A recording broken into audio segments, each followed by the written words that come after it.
निलंगा नगर परिषद निवडणुकीत काँग्रेसचे उमेदवार हमीदभाई शेख यांनी प्रचाराला वेग देत मतदारांशी संवाद साधण्यास सुरुवात केली आहे।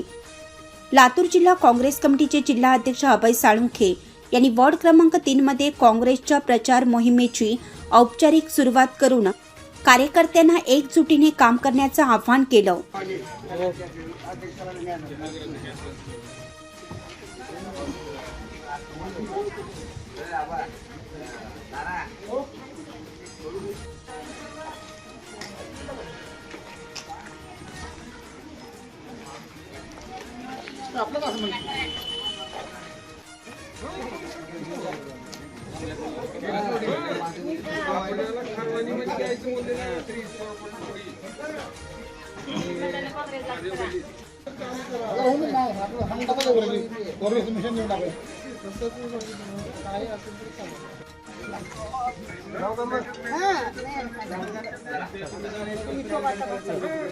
हाँ